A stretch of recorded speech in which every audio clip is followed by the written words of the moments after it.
Ini menarik, 2 jam lagi kita belum selesai kalau lagi menarik ini. Tapi saya mau beralih sedikit. Tadi Prof sudah singgung konsultan politik. Belakangan banyak konsultan politik yang berbentuk katakanlah lembaga survei. Di KPU kalau tak salah saya, ini masih proses sih, sudah ada 38. Dan survei-surveinya terus keluar. Banyak orang bertanya, lembaga survei dibayar. Nah, seberapa percaya kita ke lembaga survei mengingat Prof adalah anggota Dewan Etik Perhimpunan Survei Opini Publik Indonesia. Jadi ada ceritanya. Dulu tahun berapa gitu, teman-teman termasuk Andri Nov, Saiful Mujani dulu itu kan, terus kita bikin perhimpunan supaya waktu itu kan lembaga-lembaga survei ini banyak.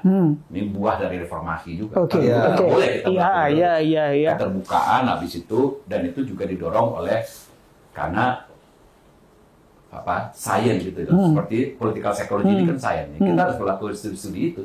Jadi kita rutin juga melakukan itu. Nah, kita berhimpun supaya lembaga survei ini maksudnya kita mau menjaga marwah survei. Survei ini kan bisnis trust sebenarnya, dan bisnis akademik. Itu pekerjaan akademik yang mulia, memotret apa maunya pemilih. Dari situ kita bisa banyak dapat manfaat. Misalnya untuk kehidupan demokrasi, ya survei bisa memantau misalnya, apakah misalnya jalan kebijakan masih on track. Kita lihat persepsi publik. Makanya sekarang ada survei tentang kinerja lembaga-lembaga, survei tentang pelayanan dan macam-macam, gitu loh, supaya kita tahu, gitu, kita sudah on the track apa enggak, demokrasi kita sudah on the track apa enggak. Kedua, bahwa misalnya publik juga perlu dibantu tentang orang-orang yang mungkin dianggap layak untuk menjadi pejabat publik lewat jajak pendapat, kan nggak ada yang salah di situ, nggak ada yang salah gitu, sepanjang itu. Nah, persoalan bahwa tadi konsultan politik Anda bilang merangkap survei. Sebenarnya itu sebuah keniscayaan yang udah pasti. Maksud saya begini, ketika saya melakukan kerjaan konsultansi, kan saya udah dari survei. Supaya ada data. Jadi kenapa disalahkan juga begitu?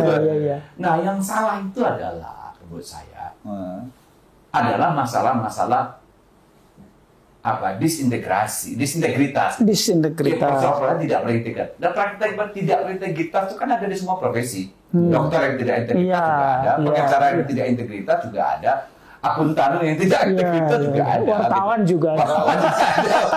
Kayak Bang Domo, jadi harus dipilah. Gitu. Jadi kalau konteksnya survei berarti mungkin masalah metodologi kali ya. Nah, cuma kan begini. Bagaimana kita melihat survei yang benar itu kira-kira? Kan sebenarnya secara common sense bisa kita nalar lah satu. Kita lihat dulu. Apakah orang-orang yang mendirikan lembaga survei dan menjadi tenaga di survei itu, mau direktur mau peneliti, tentu kalau kita lihat rekam jejaknya dulu. Ini ada ilmunya apa enggak? Dia mengerti statistik apa enggak? Dia mengerti metodologi apa enggak? Dia mengerti pengukuran enggak? Dia mengerti seluruh ilmu-ilmu yang diperlukan untuk melakukan pekerjaan serius itu. Pertama. Sekolahnya di mana bisa kita lihat sebenarnya. Sekolahnya kena kira-kira gitu kan. Dan dia sudah berkiprah berapa lama? Kalau orang sudah punya reputasi, sudah punya trust, dia nggak mungkin merusak trustnya. Kan itu trust dulu gitu loh. Nggak mungkin dia gegabah. Yang suka diributi masyarakat itu, sepengamatan saya, itu lembaga-lembaga abal-abal yang seperti cendawan tumbuh di musim hujan. Musim dulu dia hilang lagi. Musim hujan hilang lagi. Nah, biasanya yang suka main-main begini, saya udah tahu itu. Biasanya untuk dalam tanda kutip tipu ngelabuin rakyat supaya terkecoh. Padahal nggak banyak juga terkecoh. Triknya misalnya gini. Ini ada caleg ataupun politisi ataupun yang mau maju-maju itu. Terus dia bayar, kau bikinlah kira-kira aku bagus ya, supaya nanti ada bohir yang tertarik sama aku. Kayak gitu loh. Kayak itu, supaya nanti partai tertarik mencalonkan aku, elektabilitasku tinggi. Padahal ini dia salah juga. Bohir juga tahu mana lembaga survei kredibel. Dan partai juga tahu, nah ini nggak kredibel gitu. Nah, cuma sekarang publik karena itu kadang-kadang jumlahnya agak banyak.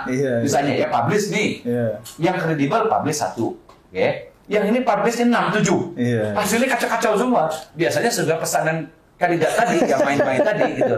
Tapi saya melihat kalau kita melakukan kan kita bisa lihat dia diterbitinya di media mana. Kalau di Tribun ya terpercaya. Kan begitu. Saya bilang begitu dulu Bang Demu. Tolong saya bilang filternya ada di media. Medianya yang menerbitkan. Kalau lembaga ini tidak kredibel, jangan diberitakan. Betul Prof. Download Tribun X sekarang. Menghadirkan lokal menjadi Indonesia.